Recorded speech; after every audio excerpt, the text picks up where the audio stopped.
Mi nombre es Antonio, soy albañil y agarré una chamba para levantar una casa allá por los rumbos de Real de 14, bien arriba en la sierra de San Luis Potosí.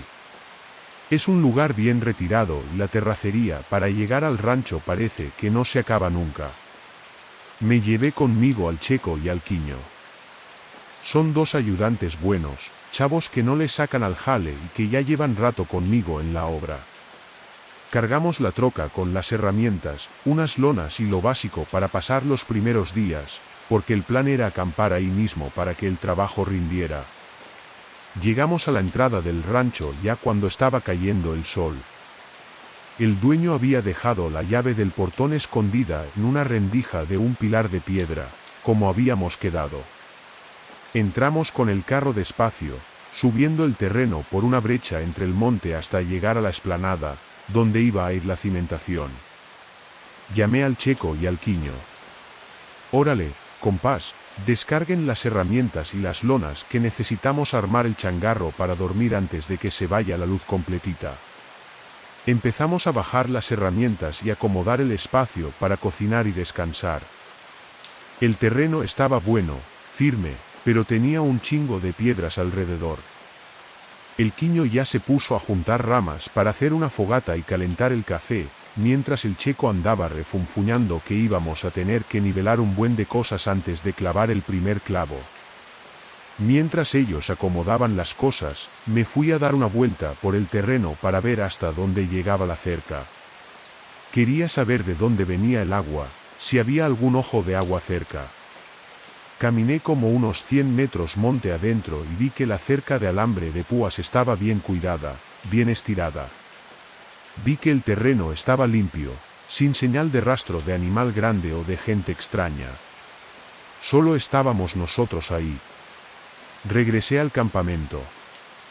Hicimos el café y nos quedamos ahí platicando sobre el plazo de la obra. El Checo hasta comentó que si el clima ayudaba, en 3 meses entregábamos las llaves. Bueno, cenamos, la plática estaba normal, sin ninguna preocupación en la cabeza. Pasó el primer mes y el trabajo rindió, que fue una belleza. Ya habíamos echado la cimentación, las columnas ya estaban paradas y ya estábamos empezando a levantar las paredes. El Checo y el Quiño estaban trabajando derechito. Estábamos limpiando el fondo del terreno para empezar a cavar donde iba a ir la fosa séptica, un lugar que tenía la vegetación más tupida, cerca de unas piedras grandes que ya estaban ahí desde hace un chingo de tiempo. Fue ahí que el Quiño paró el trabajo. Encontró algo bien raro enterrado cerca de la raíz de un árbol. Era como un arreglo hecho con piedras de río, lo que ya era bien extraño, porque ahí no había río cerca. Y en medio de esas piedras había un pedazo de fierro todo retorcido, amarrado con un cuero de animal que ya estaba seco y duro. El Quiño, que es joven y no tiene mucha malicia, ya nomás se puso a meterle el pico para quitar eso del camino. Quería limpiar el terreno y pensó que era basura de quien vivió ahí antes. Yo estaba lejos y le grité en ese momento. «Alto ahí, Quiño. Deja esa chingadera donde está». Él se detuvo sin entender bien, y preguntó por qué. Me acerqué, le eché un buen ojo a ese arreglo y sentí un mal presentimiento. No sabía explicar qué era, pero sabía que no se debía tocar. Entonces le dije, mira, a veces la gente deja ciertas cosas en el suelo para marcar un límite o para cerrar un ciclo que nosotros no conocemos. No le muevas a esas chingaderas. Nomás limpia alrededor y deja ese arreglo tal como lo encontraste. El Quiño soltó una risa, dijo que yo era bien miedoso, pero me hizo caso. Volvió a poner el fierro en medio de las piedras y siguió cavando unos metros más para el lado. Terminamos el día bien cansados, hasta que se metió el sol e hicimos la cena. Ya habíamos logrado levantar y techar uno de los cuartos, el que iba a ser la suite de la casa. Entonces, dejamos de dormir en las lonas y nos pasamos a dormir ahí adentro. Al menos quedábamos protegidos del viento y del frío de Real de 14, que no es broma. Esa noche estábamos los tres ahí dentro. Había un quinqué en la esquina y ya estábamos agarrando el sueño. Cada quien en su colchón en el piso. Fue cuando empezamos a oír un ruido que venía de afuera. Pero ese ruido venía de arriba. Era el sonido de un ala batiendo. Pero no parecía ala de pájaro, ni de búho.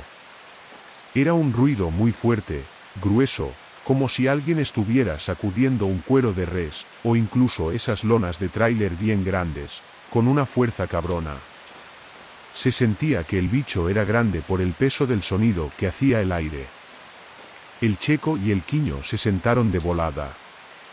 Todos nos quedamos callados, nomás viendo para el techo de lámina que acabábamos de poner. El bicho empezó a dar vueltas encima del cuartito y de vez en cuando soltaba un gruñido. No era grito, no era chillido, era un sonido bien raro, una cosa que parecía venir de dentro de la garganta, medio rasposo, como si el bicho estuviera haciendo fuerza para respirar o gruñendo mientras volaba. El Quiño quiso levantarse para asomarse por la rendija de la puerta, pero le agarré el brazo. Ese sonido no era de nada que conociéramos de la región. Nos quedamos allí en la oscuridad, oyendo ese aleteo fuerte rodeando la construcción por un buen rato.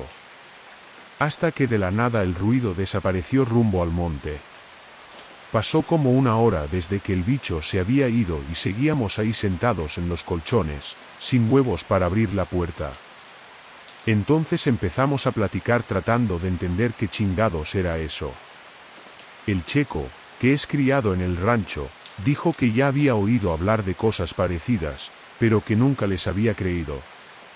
El Quiño estaba bien pálido, ni parpadeaba, acordándose de ese desmadre de las piedras que había movido. Yo les dije, miren, un bicho de ese tamaño no existe por aquí. Los zopilotes no vuelan de noche y los búhos no hacen ese ruido de cuero batiendo en el aire. Nos quedamos ahí contando historias, tratando de calmarnos, pero en el fondo sabíamos que lo que estaba allá afuera no era normal. De repente, el silencio de afuera se acabó. El ruido de alas volvió, pero ahora venía rajando el aire mucho más bajo, como si el bicho estuviera pasando raspando el techo de lámina. Y ahí empezó un ruido que me erizó hasta el último pelo. El bicho soltó un grito, un gruñido fuerte que parecía que estaba dentro del cuarto con nosotros. Antes de que pudiéramos reaccionar, empezó la madreada. Dio un estrondonazo en la puerta de madera que acabábamos de poner. Parecía que alguien había aventado una piedra de 10 kilos con toda la fuerza. Después el ruido fue en la ventana. Veíamos el marco temblar con los golpes. La pared de bloc, que todavía tenía la mezcla fresca en algunos puntos, llegaba a vibrar cuando el bicho se chocaba contra ella afuera. Nos encogimos en la esquina opuesta a la puerta. Después de un rato que pareció una eternidad de esos madrazos en la pared, el ruido paró de repente. Pero luego la cosa empeoró. Escuchamos una voz y era una voz de persona, pero bien gruesa. Una voz que parecía que venía del fondo de un pozo. La voz venía de atrás de la puerta y hablaba despacio. Abre, déjame entrar. No los quiero a ustedes dos. Solo quiero al que tocó lo que no debía. El Quiño cuando oyó eso cayó de rodillas y empezó a llorar sin poder soltar ni un sollozo de tanto pinche miedo. Y la voz seguía repitiendo. Déjame entrar. Él movió lo que estaba quieto. Entrégamelo. El Checo, que es hombre de fe, sacó un rosario del bolsillo y empezó a rezar. Creo en Dios Padre, con voz bien fuerte. El Quiño y yo nos pusimos a rezar junto con él, con la voz quebrada. Entre más rezábamos, más furioso se ponía el bicho de afuera. Empezó a arañar la puerta con una fuerza que las astillas de madera volaban para dentro del cuarto por las rendijas. Daba unos madrazos en la pared que yo pensé que iba a tirar el bloc que habíamos asentado. Pasamos el resto de la madrugada ahí apretados en la esquina, rezando sin parar, mientras aquella voz seguía llamando al Quiño y golpeando todo. Fue la noche más larga de nuestras vidas. Cuando los primeros rayos de sol empezaron a rajar el cielo por los lados de la sierra, el ruido de alas fue disminuyendo. Escuché ese aleteo de cuero despegándose del suelo y subiendo, hasta que el sonido se perdió en medio del monte. Esperamos a que el sol estuviera bien alto para agarrar valor y abrir la puerta. Cuando salí, lo que vi me dejó sin palabras.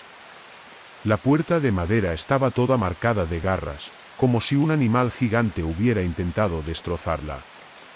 En el suelo, alrededor del cuartito, no había huellas de pies, pero sí unas marcas de presión en la tierra, como si algo bien pesado hubiera aterrizado ahí. No dije nada, nomás volteé a ver al Checo y al Quiño y les dije: junten todo. No lavamos ni la taza del café. Aventamos las herramientas como sea en la troca, dejamos los bultos de cemento, las lonas y el resto del material atrás. Salimos quemando llanta en esa terracería. Solo paré el carro cuando llegamos al pavimento allá en Real de 14. Entregué la llave en la casa del dueño. Le dije que no iba a terminar el trabajo y ni quise saber del pago del mes que trabajamos. El dinero se recupera, pero esa voz llamando a quien movió lo que era suyo, eso no lo voy a olvidar nunca. No vuelvo a esa región ni aunque me paguen el triple. Bueno, ese fue mi relato. Gracias por escuchar y buenas noches. Antes de seguir, no olvides suscribirte si no lo has hecho. Y compartir este contenido para llegar a más personas. Y visitar nuestra tienda. Sigamos. Vamos por un siguiente relato. Buenas noches, raza. Yo nací y crecí en medio de la selva, pero lo que vivimos en ese campamento me demostró que no sabía ni madres de la selva. Mi nombre es María de los Ángeles y siempre he vivido por estos rumbos de Chiapas, ahí cerca de la reserva de Montes Azules. Desde chiquilla, corría por dentro de esa selva, me subía a los árboles y pescaba en los arroyos. Entonces yo creía en mi cabeza de niña que conocía ese lugar como la palma de mi mano. Pensaba que el monte era mi casa y que ningún bicho me daba miedo. Entonces, allá por octubre del 2021, yo y dos amigos de la infancia, el Roberto y el Toño, decidimos tomarnos unos días para descansar de verdad. El Roberto es un cuate, buena gente a todo dar, y el Toño también. Siempre andaba con nosotros en estas aventuras. El plan era sencillo. Queríamos un lugar bien aislado, bien lejos de esos senderos que la gente usa para turismo o hasta para cazar. Queríamos meternos bien adentro, una aventura diferente, esa cosa de jóvenes de querer ir a donde nadie nunca ha ido. Andábamos bien emocionados, que no se crean. Arreglamos las mochilas, agarramos la casa de campaña, las cosas de cocina y nos fuimos. La idea era quedarnos unos 3 días adentro, bien en lo profundo de la selva, donde los árboles son tan viejos y tan altos que uno se siente como nada al lado de ellos. Yo pensaba que sería solo una vez más, como tantas otras que ya habíamos hecho esto, aunque las otras veces nunca nos metíamos tan adentro del monte. Pero el destino me tenía guardada una cosa que hasta hoy me quita el sueño. Fuimos entrando, dejando la civilización atrás, sin saber que estábamos metiéndonos en territorio de algo que no le gustaban las visitas.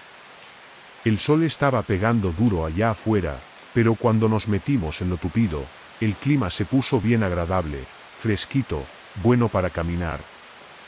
Nos fuimos metiendo cada vez más adentro, sin prisa para no chingarnos las piernas. En el camino, encontramos unos arroyitos de agua limpia. Aprovechamos para mojarnos la nuca y llenar las cantimploras. Llegamos a un claro bueno ya al caer la tarde. Los árboles ahí eran gigantes, cosa bien bonita de ver. Armamos las casas de campaña, clavamos las estacas y juntamos bastante leña para que la fogata no se apagara. Mira, compa, la cosa se puso fea. Fue ya bien entrada la noche. Estábamos ahí sentados alrededor de la fogata, asando unas cosas y platicando. Cuando oímos los pasos viniendo de entre los árboles, Pero no era corredera de animal, no. Era un caminar lento, ¿sabes? 1, 2, 1, 2, sin ninguna prisa. Dejamos de hablar de volada. El Toño ya agarró el machete y yo me quedé viendo esa oscuridad que la fogata no nos dejaba ver que había atrás. Fue ahí que el miedo me pegó de lleno. De en medio del monte vino una voz llamando. Roberto. Pero no era una voz clara, no. Era una voz bien rara. Parecía que alguien había agarrado una grabadora vieja toda chingada y estaba reproduciendo la voz del Roberto de una forma toda culera. Era una voz extraña, sin ninguna emoción, una cosa bien pinche espeluznante. El Roberto se asustó cabrón y ya iba a contestar, pero yo me le atravesé y le tapé la boca. En ese momento sentí que si él le daba confianza nos iba a cargar la chingada. Ahí fue que el horror aumentó. De la nada la voz cambió de lugar y empezó a imitar mi propia voz viniendo de otro punto de la selva. Por los rumbos del arroyo, pidiendo socorro. Era yo misma hablando, pero con ese tono de máquina, una cosa bien cabrona de describir. Ahí empezó a probar otros sonidos para ver si caíamos. Hizo un llanto corto de animal herido. Después gritó pidiendo ayuda de nuevo. Pero el sonido parecía que salía de adentro del monte y no de la boca de esa cosa. Y los huesos de esa madre, ay Dios mío, cada vez que se movía, hacían un crujido que daba hasta asco, como si todo se estuviera quebrando por dentro. Nos quedamos ahí paralizados, viendo esa cosa de otro mundo rodeándonos. No esperamos ni un segundo más para salir pitando de ahí. Fue un desmadre total.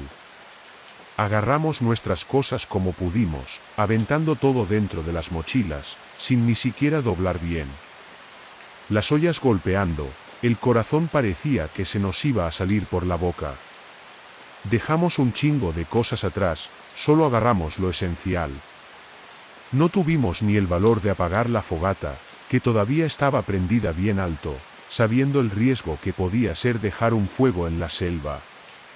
Pero no tuvimos opción. La dejamos ahí también para ver si la lumbre detenía a ese bicho unos minutos mientras ganábamos distancia. El pánico era tanto que salimos a paso rápido, las linternas todas prendidas, tropezándonos con todo, pero nos aguantábamos para no salir corriendo como locos, porque en medio de la selva eso puede ser peligroso. En fin, andábamos en un desesperado total, esquivando ramas y rezando para que la luz de la linterna no se apagara. Cuando el Toño vio una sombra diferente en medio de ese chingo de árboles, pensamos que era algo raro. Al principio, yo creí que era el bicho esperándonos, pero cuando nos acercamos más, vimos que era una cabaña vieja. De esas que los cazadores dejan para pasar la noche y después abandonan. Entramos, el techo estaba medio caído y todo estaba podrido. Pero era la única salvación que teníamos para no quedarnos a la intemperie, sirviendo de cena para esa cosa. «Métete ya, métete ya». Le grité al Roberto que ya estaba casi paralizado del miedo.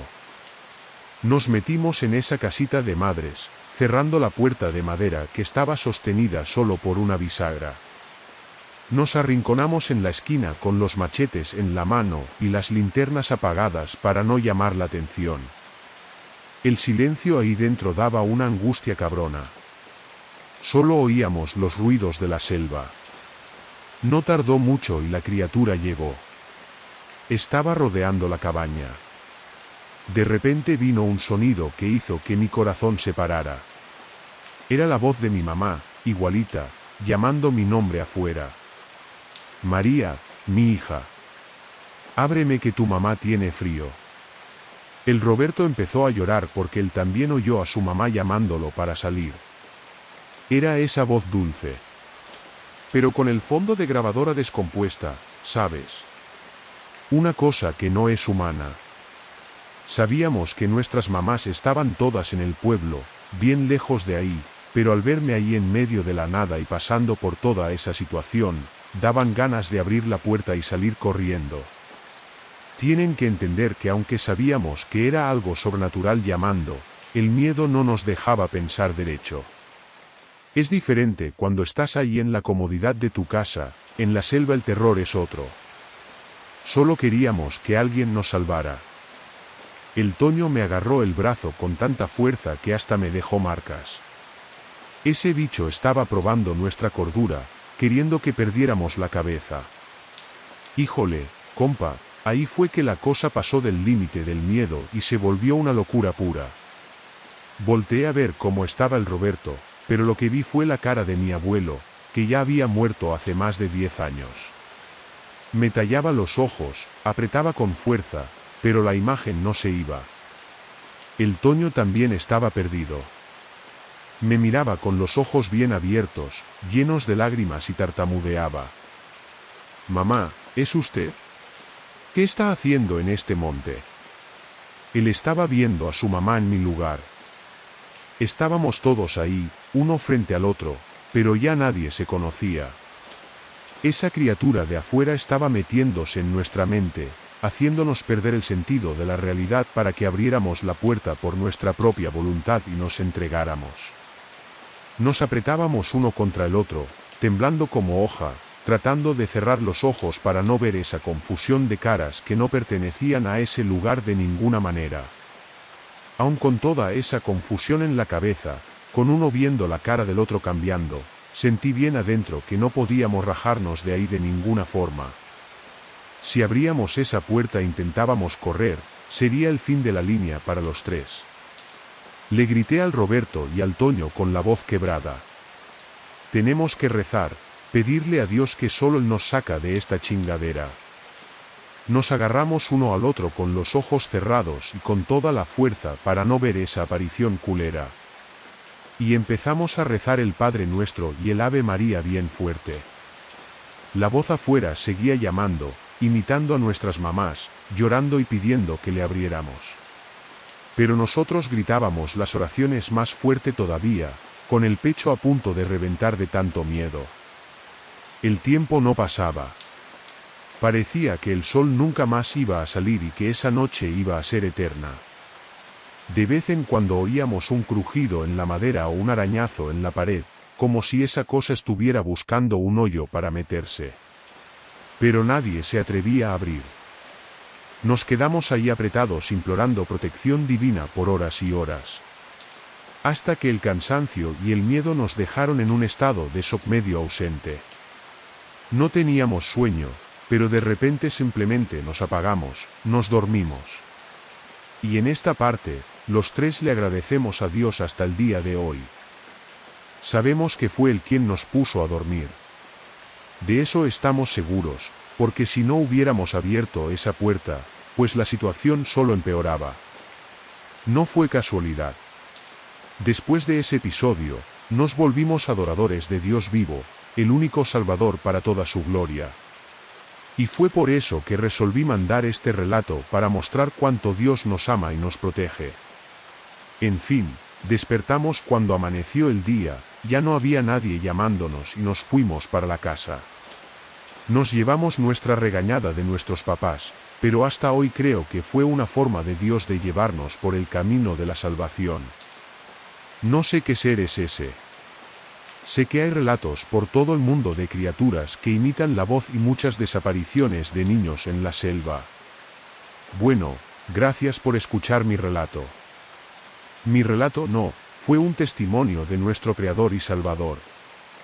Bueno, que Dios bendiga su vida y la de todos los que están escuchando. Crean siempre en Él. Él es la única salvación de nuestras vidas. Un fuerte abrazo y quédense con Dios. Vamos por un siguiente relato. ¿Qué onda a todos? Esto pasó en octubre del 2021.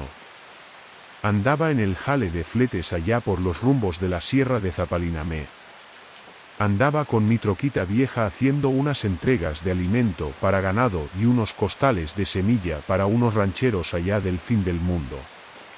Era ya mero al caer la tarde. El sol ya casi se estaba metiendo detrás del cerro y la carretera estaba bien sola. Andaba queriendo apretar el paso para llegar al pavimento luego, porque esa terracería está bien culera, llena de baches y curvas cerradas. El camino estaba lleno de topes y yo tenía que andar a cada rato bajándole a la velocidad para no quebrar un amortiguador o reventar una llanta, que esas cosas cuestan caro y el flete ya estaba pagado. Iba bien concentrado en el volante, esquivando los baches más grandes y cuidando que la carga de semilla no anduviera brincando mucho allá atrás en la caja. El monte en la orilla del camino estaba bien alto, entonces las ramas le pegaban al espejo de vez en cuando. Prendí el faro porque la claridad ya se estaba yendo de a madres y el polvo que se levantaba estaba tapando casi toda la visión.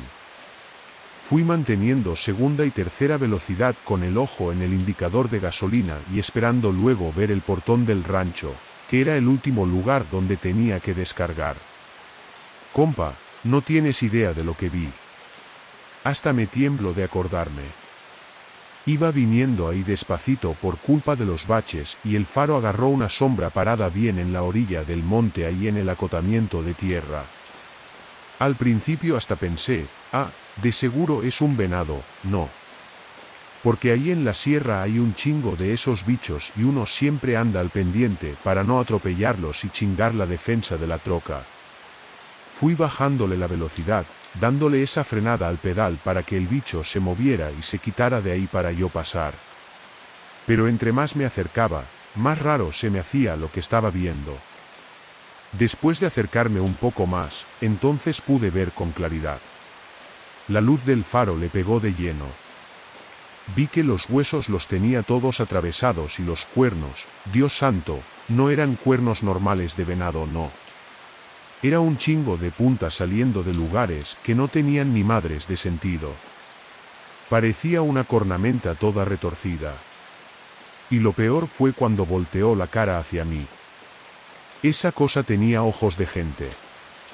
Parecía que la cara la tenía llena de puntos brillantes que se me quedaban viendo.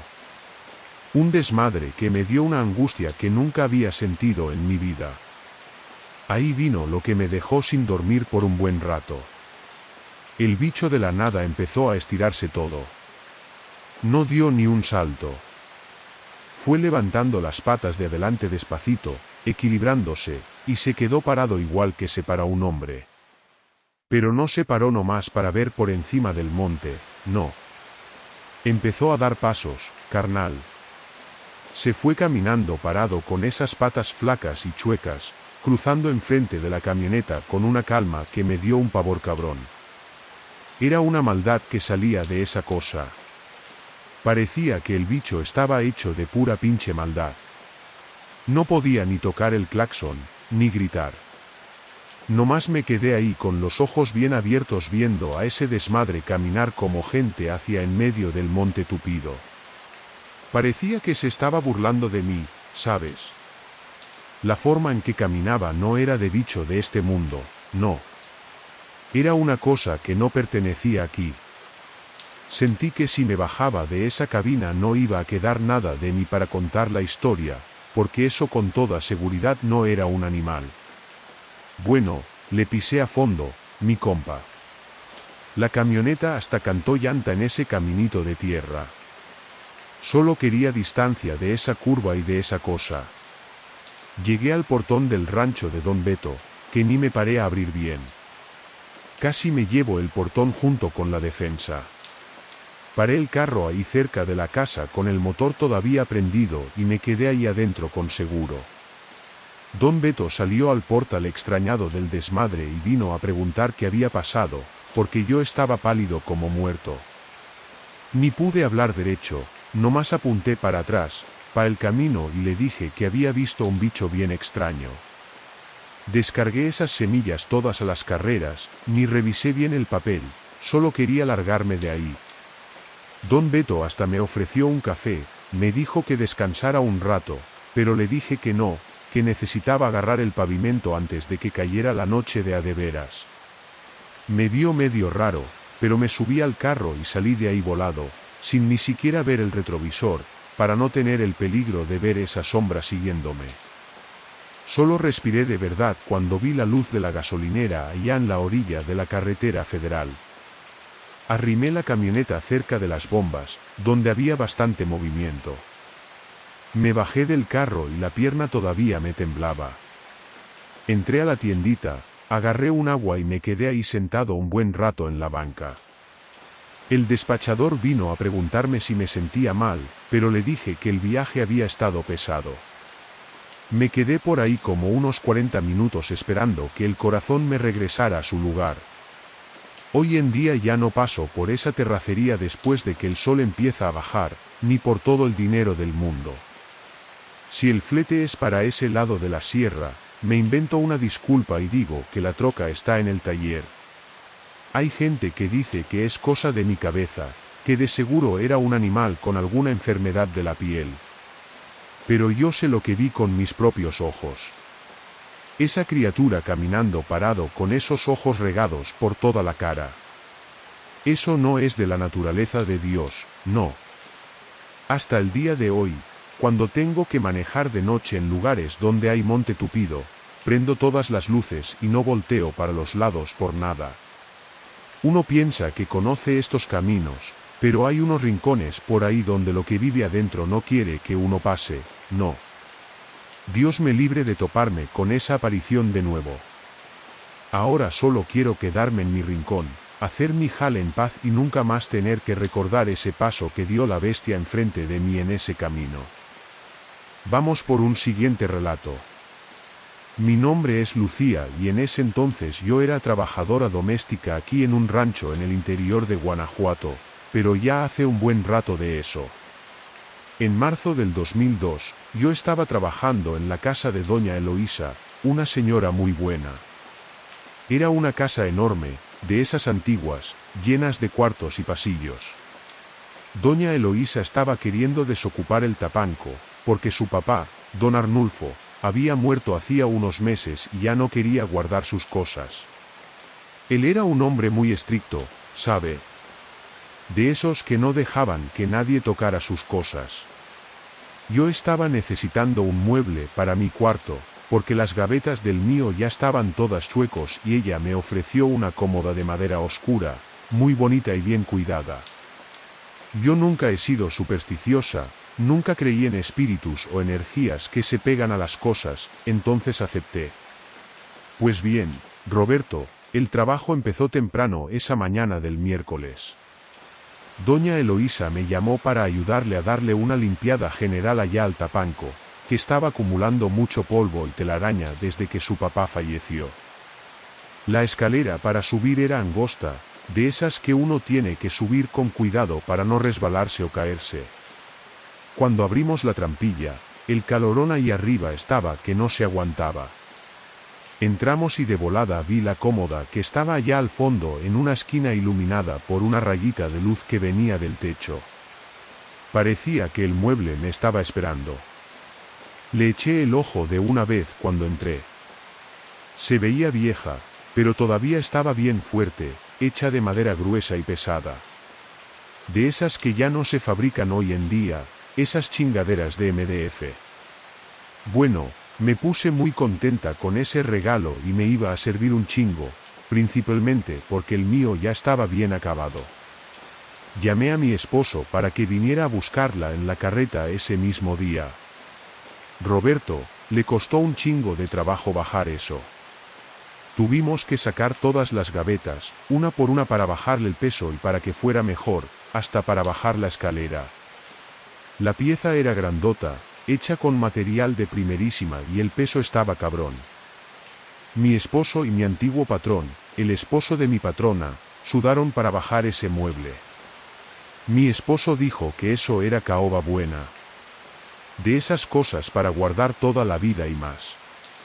La patrona se quedó arriba dando instrucciones, con miedo de que le pegaran a las paredes, pero ellos fueron con el mayor cuidado del mundo y lograron bajar la cómoda, siempre agarrándola firme para no dejar que el mueble se viniera de madres. Usamos unas cobijas viejas para proteger el barniz y amarramos todo bien firme en la carreta. El trayecto hasta mi casa fue sin ninguna novedad. El sol ya se estaba escondiendo detrás del cerro. Llegando a casa, yo y mi hijo le ayudamos a Claudio a descargar. Tuvimos que arrimar mi cama a la esquina para que la cómoda cupiera bien en la pared del lado de la ventana. Yo andaba riendo de gusto, ¿sabe? Ya me imaginaba mi ropa toda organizada. Le pasé un trapito con cera para muebles para quitarle el olor a humedad del tapanco. Le puse unos frasquitos de perfume y quedó todo perfecto. Quedó la cosa más bonita del mundo ahí en mi cuarto. Parece que ese rinconcito de pared fue hecho exclusivamente para ella. La primera noche que la cómoda durmió en mi cuarto, fui notando unas cosas raras. Yo estaba en la cocina preparando el café cuando empecé a escuchar un sonido fuerte, lejano, como si alguien estuviera tocando la madera con los nudillos. Pero traté de no hacerle caso. Pensé que solo era la casa acomodándose con el frío. Allá como a las 9 de la noche, todos ya estaban dormidos cuando estaba terminando de limpiar la cocina para facilitarme el otro día. Cuando terminé de guardar todas las trastes, me fui a dormir también. Estaba bien cansada del día pesado de trabajo. Entonces, allá como a las 3 de la mañana, desperté con ruido de madera crujiendo y escuché ruidos viniendo de adentro de la cómoda. Pensé que era solo el mueble que se estaba sentando en el piso, pero ahí vi un jalón bien marcado, como si una gaveta hubiera sido jalada con fuerza. Moví a mi esposo y despertó. Fue ahí que escuché de nuevo un ruido viniendo, pero esta vez acompañado de un susurro que venía justo de la dirección de la cómoda. Yo no me estaba volviendo loca porque mi esposo también pudo oír. Le pregunté si había escuchado y movió la cabeza diciendo que sí. Nos sentamos en la cama y escuchamos una vez más el sonido. Mi esposo pensó que podría ser algún animal que se hubiera metido, pero como el mueble no tenía ni una rendija, se levantó y prendió la luz. Y fue ahí que el corazón me dio un brinco en la garganta. La gaveta de arriba, donde yo había puesto mis blusas, estaba abierta hasta el tope, casi cayéndose. Yo la había cerrado antes de acostarme. La revisé una por una. Tengo la certeza absoluta de eso. Claudio la cerró y dijo que me pude haber confundido. Bueno, volvimos a dormir, pero me tardé en agarrar el sueño de nuevo. Yo tenía la certeza de que había cerrado esa bendita gaveta. Me dormí con una sensación culera de que podría haber alguien más ahí con nosotros. Bueno, esa misma semana, Claudio tenía un trabajo que hacer en el pueblo y se iba a llevar a nuestro hijo Pedro para que le ayudara como chalán, ya que él trabajaba de albañil. Entonces se quedaría allá hasta terminar el trabajo. El muchacho que lo contrató vino a buscarlo allá como a las 8 de la mañana. Durante esos días de trabajo, iban a dormir por allá mismo, ya que no teníamos transporte para que pudieran ir y venir todos los días, y el pueblo quedaba un poco retirado del rancho. Les di un abrazo y les deseé buen viaje. Pasé el día entero organizando las cosas en la casa y cuidando los pocos animales que teníamos. No tardó mucho y cayó la noche. Me quedé sola en esa casa y era bien espantoso. Pero ya estaba acostumbrada a eso. Me bañé, hice mi café, comí y decidí recogerme más temprano. Me quedé ahí dando vueltas en la cama hasta agarrar el sueño. Cuando desperté, con un golpe, como si algo ahí dentro de la gaveta estuviera tratando de salir.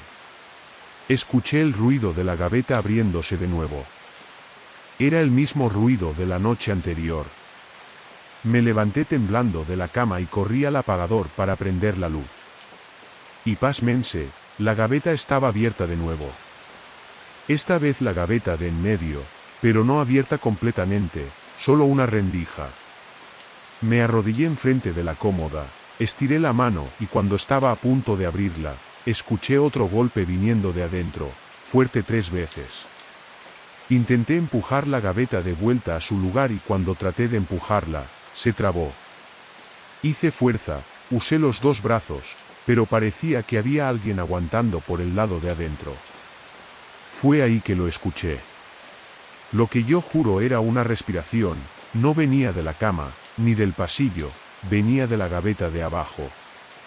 Me levanté despacio y la gaveta se abrió sola hasta la mitad. Me fui estirando despacio para ver si veía lo que estaba ahí dentro. Fue suficiente para ver algo que no debería estar aquí. Vi una mano pálida, uñas enormes, se deslizó para atrás y desapareció en la oscuridad de la gaveta. Di un brinco para atrás y caí sentada en la cama con las piernas temblando. La luz del cuarto empezó a parpadear sin parar. Mientras parpadeaba, pude notar en la oscuridad del cuarto, vi una sombra formándose ahí mismo, pegada al mueble. Era un hombre alto, de traje oscuro. Ese ser se quedó ahí parado cerca de mí. Eso puso la mano encima de la cómoda, haciendo un ruido de uñas arañando la madera. Sentí que mi corazón se paraba. Volteó esa cara sombría hacia mí. Sentí un odio viniendo de él atravesándome el alma. Intenté gritar por auxilio, pero la voz no me salía. Estaba muda del pavor. La cómoda empezó a dar unos brincos en el piso y los frascos de perfume que había acomodado arriba salieron volando lejos, estrellándose contra la pared. Vi la silueta de don Arnulfo despegarse del mueble y flotando en mi dirección, con la mano estirada para agarrar mi cuello. Pensé que iba a morir ahí mismo. El aire desapareció y el cuarto se llenó de un olor a velorio insoportable. Cuando esa sombra vino encima de mí, con los dedos pareciendo garras, recuperé la voz en un esfuerzo cabrón y solté un grito que despertó hasta los perros. Mi vecina, doña Marta, escuchó mi gritadera y vino corriendo junto con su hijo, Juanito. Corrí hacia la puerta con todo, giré la llave de la perilla con fuerza y me topé con doña Marta ya en mi puerta preguntándome qué había pasado. Le conté todo. Juanito no lo pensó dos veces, entró a mi casa y salió revisando cada cuarto, buscando si alguien había invadido mi casa e intentado hacerme daño. Pero cuando llegó a mi cuarto, dijo que estaba todo tirado, frascos de perfume quebrados, gavetas aventadas por el piso y ropa regada. Pero no había encontrado ningún forzamiento que indicara que alguien hubiera invadido la casa. Yo les expliqué todo lo que había pasado, pero el hijo de ella se rehusaba a creer. Bueno, doña Marta me agarró del brazo y me jaló de ahí, llevándome a dormir a su casa. Ella me preparó un té que me ayudó a calmarme un poco.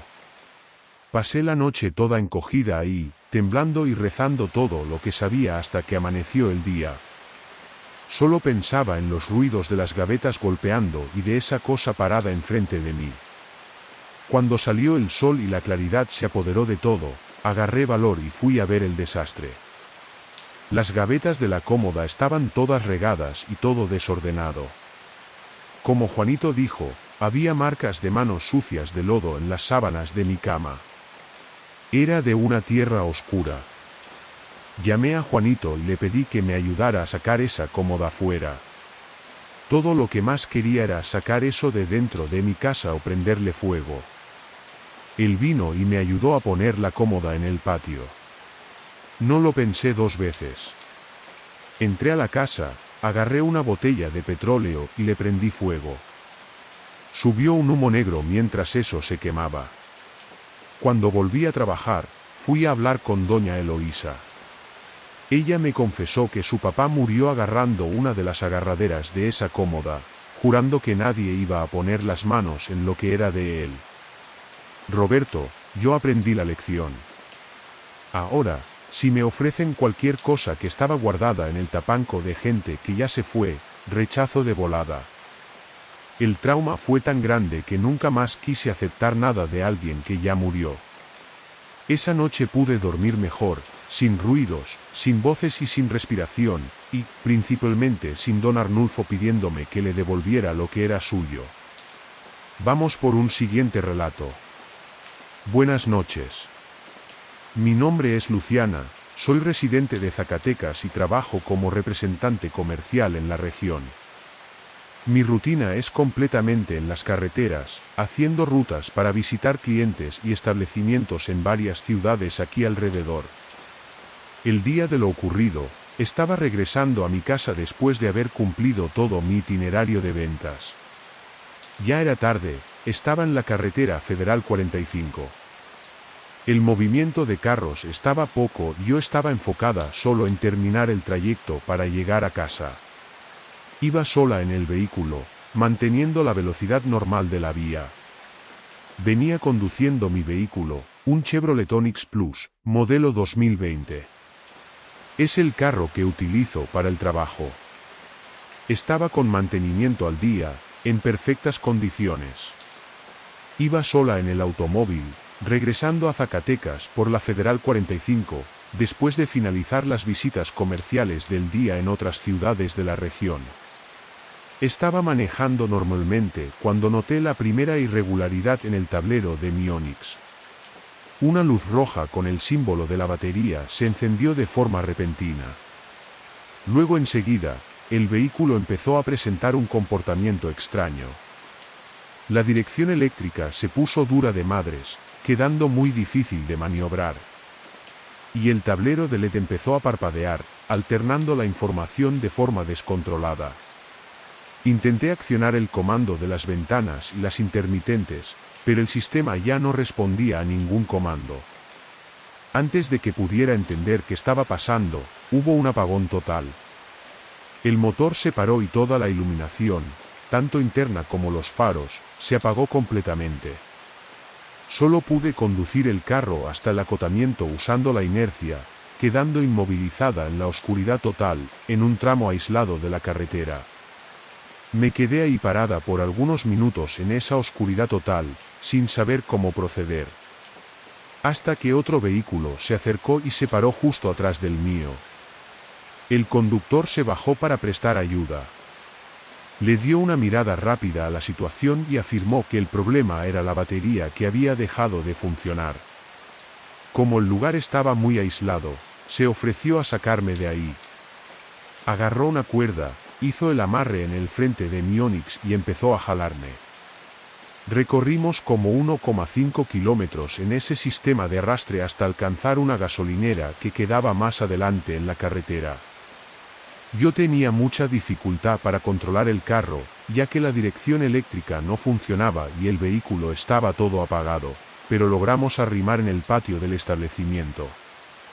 Era aproximadamente las 6 de la tarde cuando esto pasó. A pesar del horario, el cielo estaba bien cerrado y el ambiente estaba muy oscuro por culpa de una lluvia fuerte que caía en ese tramo de la carretera.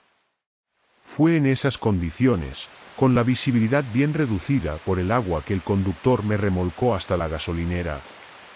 Tan pronto como me dejó en el patio y desató la cuerda, me bajé del vehículo y fui directo a hablar con el llanero, que estaba de guardia en el lugar. Yo necesitaba cualquier auxilio técnico o que me indicara un electricista, ya que el carro estaba completamente inoperable, sin ninguna señal de parte eléctrica, y la lluvia seguía castigando el patio de la gasolinera. Localicé al llanero del establecimiento y le relaté las fallas eléctricas que el Onix presentó en la carretera. Después de que él verificara, me informó que el problema era la batería descargada, que se había agotado y ya no tendría más recuperación. Él me dijo que tenía un contacto directo con el dueño de una refaccionaria y que el sobrino de él podría desplazarse hasta allá para buscar una batería nueva, afirmando que lograría hacer que el propietario abriera el local solo para atender esa urgencia. El llanero me orientó a esperar en la lonchería de la gasolinera para resguardarme de la lluvia, mientras el muchacho realizaba el procedimiento de buscar y comprar la batería nueva. Es importante resaltar que en ese momento yo no tenía ningún conocimiento técnico. Solo después de que llegué a casa y le relaté los detalles a mi esposo es que nos pusimos a investigar a fondo. Fue ahí que descubrí que el Onix 2020 tiene un problema crónico específico en el sistema de manejo de la batería y en el alternador. Es un defecto de fábrica que causa ese apagón eléctrico y hace que el tablero muestre varios mensajes de error antes de pararse todo.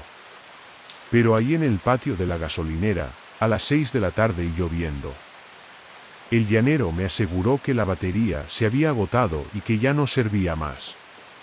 Confié en él porque no tenía otra alternativa y tenía que llegar a casa.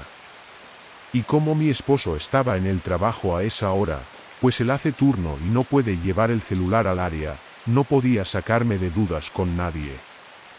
Me dirigí a la lonchería y debo haber tardado como unos 20 minutos en comer. Cuando regresé al área de llantas, el cofre del Onix ya estaba cerrado. El llanero me abordó diciendo que el servicio ya estaba listo y que la batería nueva ya había sido instalada en el vehículo.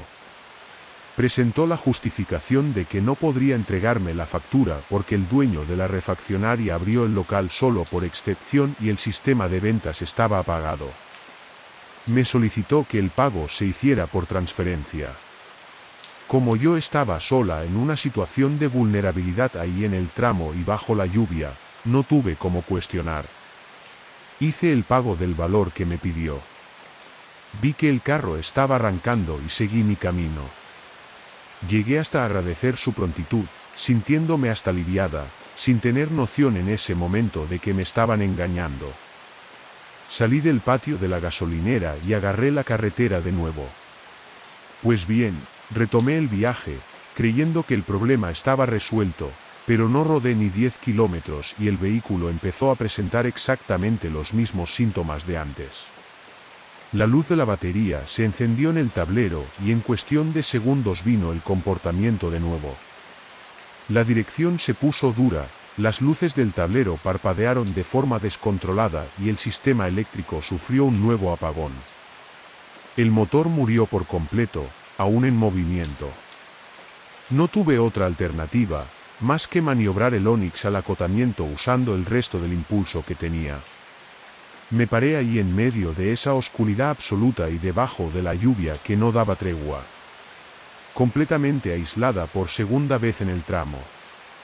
Yo comprendo que ante lo que he relatado, mi conducta pueda parecer ingenua, pero necesito explicar el razonamiento del momento. No activé el socorro especializado la primera vez, porque el llanero me dio garantía total de que el problema era solo la batería. Pensé en el costo elevado de la grúa y todo el desmadre de tener que poner el carro en la plancha y ser llevada a otra ciudad. Creí que en media hora estaría todo resuelto, conforme el llanero afirmó. Bueno, ahí en la orilla de la pista, con el carro parado por segunda vez, me di cuenta de que ya no tenía más alternativa. Agarré el celular y llamé a un contacto de grúa que ya tenía guardado. El que atendió me informó que el equipo tardaría cerca de 1 hora para lograr llegar al punto exacto donde yo estaba. Me dio la instrucción de esperar dentro del vehículo en un lugar seguro. Yo estaba ahí sola, debajo de la lluvia y en el breu total, sabiendo que tendría que enfrentar esos 60 minutos de espera en medio de la nada. La situación allí era de aislamiento total. La tormenta estaba pegando fuerte en el techo del carro y el ruido del agua tapaba cualquier otro sonido que pudiera venir de afuera. Yo estaba ahí adentro, en la oscuridad, solo con la luz del celular iluminando mi cara.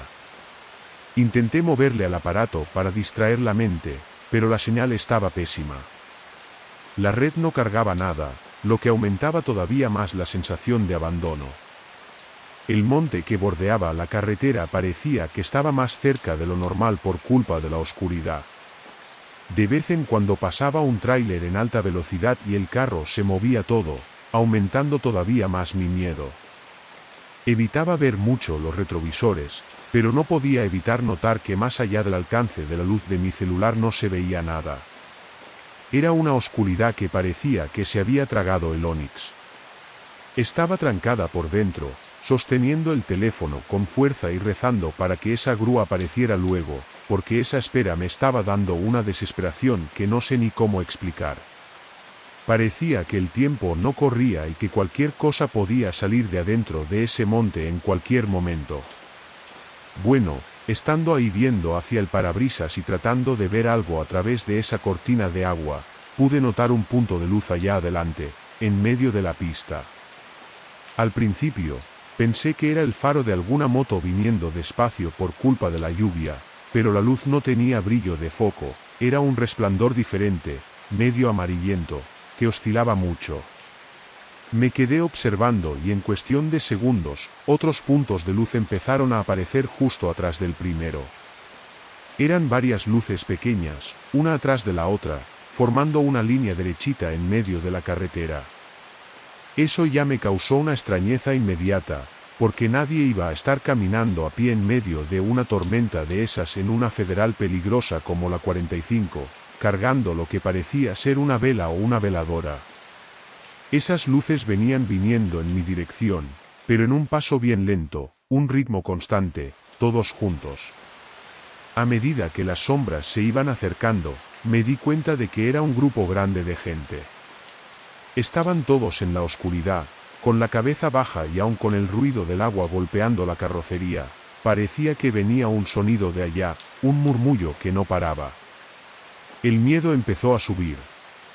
Me encogí en el asiento del conductor. Yo estaba sin ninguna luz. Entonces, para ellos, mi carro era solo una sombra en el acotamiento. Ellos continuaron avanzando sin desviarse de los charcos, sin ninguna prisa de salir de la lluvia. Ahora ya estaban bien más cerca. Yo calculo que unos 30 metros de distancia del frente de mi carro, pero todavía no veía la cara de nadie.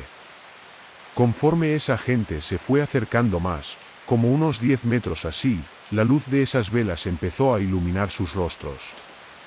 Fue ahí que la sangre se me heló de una forma que nunca había sentido en la vida. Eso no era gente, no. Los rostros eran todos cadavéricos, piel pegada al hueso, pareciendo esos bichos de películas de zombies. Pero era real, estaba enfrente de mí. Lo que más me aterró fueron los ojos. No tenían pupila, no tenían nada. Era un color de leche, un blanco de cosa muerta, sin vida ninguna. Entré en un estado de shock, en un pánico que no le deseo a nadie. Mi reacción fue inmediata. Me aventé para abajo junto a los pedales del clutch. Tenía tanto miedo que ni siquiera quise solo bajarme en el asiento, no. Me exprimí como pude ahí. No me importaba el dolor ni nada. Y empecé a rezar y a llorar desesperada, en un llanto sofocado, en una desesperación que nunca había visto igual. Solo me quedaba ahí temblando, pidiéndole a Dios que eso desapareciera y que no se pararan al lado de mi ventana. Continué exprimida en el piso del carro, tratando de ocupar el menor espacio posible.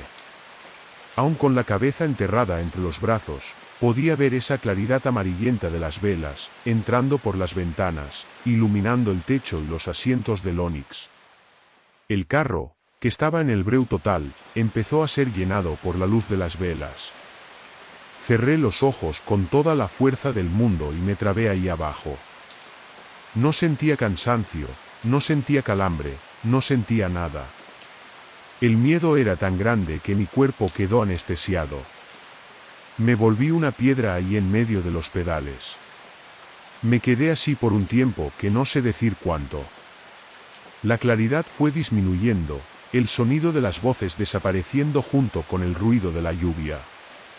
Hasta que el silencio volvió, pero no tuve el valor de moverme. Continué ahí encogida, hasta que después de un tiempo, me llevé un susto con alguien tocando el vidrio del conductor. Era el conductor de la grúa. Fue solo ahí que logré reaccionar y salí de esa posición. Cuando salí del carro y la adrenalina empezó a bajar, el dolor vino de golpe. Tenía marcas hondas del pedal en la espalda de tanta fuerza que hice contra el fierro para esconderme. Hasta tenía un poco de sangre en mi ropa, porque el metal del pedal estaba gastado. Entonces, me cortó un poquito la piel, pero en el momento no sentí nada. Solo temblaba y no podía explicarle al muchacho lo que acababa de pasar por ahí. Intenté hablarle al conductor de la grúa de lo que había visto. Estaba muy nerviosa todavía, pero él no le dio mucha importancia. Soltó una risita, dijo que el tramo está bien aislado y que en esas horas la cabeza de uno le juega chueco por culpa del miedo y la oscuridad. Ni le di confianza. Me di cuenta de que iba a pensar que yo estaba loca. Solo quería salir de ese lugar y no aguantaba estar ahí ni un segundo más. Él preparó todo, jaló el Onix a la plancha y salimos de ahí. Vine todo el camino callada, viendo fijo para adelante, sin valor de ver el retrovisor. Cuando llegué a casa, que me fui a quitar la blusa para bañarme, fue que vi el estado en que estaba. Mi espalda estaba toda marcada de rojo y tenía unos puntos de sangre que hasta se habían pegado a la tela de tanta fuerza que hice contra las esquinas del pedal para poder esconderme. Hoy en día ya no paso por ese tramo de noche. El problema del carro lo resolví. Era ese defecto mismo que mencioné. Pero lo que vi en la carretera no tiene arreglo. Esos rostros de muerto y esos ojos todos blancos. Eso lo voy a cargar conmigo por el resto de mi vida. Le conté a mi esposo cuando llegó del trabajo. Él hasta quería ir a sacarle cuentas al llanero, pero le dije que no había cómo probar y que ese tipo de gente ni vale la pena que uno se meta. La vida se encarga de ellos. Y la batería, bueno, era una batería reconstruida que él solo le dio una carga. En fin, viviendo y aprendiendo. Roberto, gracias por compartir mi relato. Pido a las personas que compartan mi relato. Tengo la certeza de que va a ayudar a muchas mujeres a no caer en fraudes de malandrines. Y espero que nunca nadie vea lo que yo vi en esa carretera. Lo sobrenatural es real. Yo puedo garantizarlo porque lo vi con mis propios ojos. Estaré leyendo los comentarios. Y muchas gracias una vez más. Y buenas noches a todos.